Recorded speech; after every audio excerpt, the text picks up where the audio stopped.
Hello everyone, I'm back with one more book suggestion. ఈ book వచ్చేసి ఏనుగెక్కిన సంపద. ఇది ఒరిజినల్గా కన్నడ లాంగ్వేజ్లో డాక్టర్ కేఎన్ గణేశయ్య గారు రాశారు. దీన్ని తెలుగులోకి అనువదించి రంగనాథ రామచంద్రరావు గారు. ఇది ఒక మంచి సస్పెన్స్ థ్రిల్లర్. మనకి స్టార్టింగ్లో కొంచెం బోర్ కొట్టిన తర్వాత చదివే కొద్ది లీనమైపోతుంది. ఎంత బాగుంటుంది అంటే ఒక్కసారి స్టార్ట్ చేస్తే మళ్ళీ అస్సలు ఆపాలనిపించదు అనమాట. బుక్ స్టోరీలోకి వచ్చేస్తే విజయనగర సామ్రాజ్యం పతనం తర్వాత ఆ రాజ్య సంపద అంతా ఎక్కడికి తరలించారనే టాపిక్ పైన ఈ బుక్ అయితే ఉంటుంది. ఆ సంపదని పెనుకొండక, హంపిక, తిరుపతిక ఇలా ఏ ప్లేస్ లో దాచారు అనే దానికి ఎన్నో అనుమానాలు ఉంటాయన్నమాట.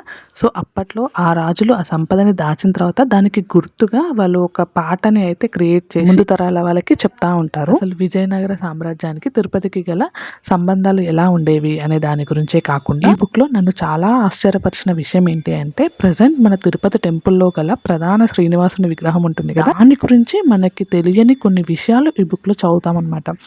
అవి ఎంతవరకు నిజమో మనకైతే తెలీదు, కానీ ఈ బుక్ లో అయితే వాటికి ప్రూఫ్స్ తో సహా ప్రతిదీ క్లియర్ గా రాశారు. అయితే మనకి అమెజాన్ లో అవైలబుల్ గా ఉంటుంది. లింక్ కావాలి అంటే కామెంట్ చేయండి. అండ్ వీడియో నచ్చితే సబ్స్క్రైబ్ చేసుకోవడం మర్చిపోకండి. బాయ్.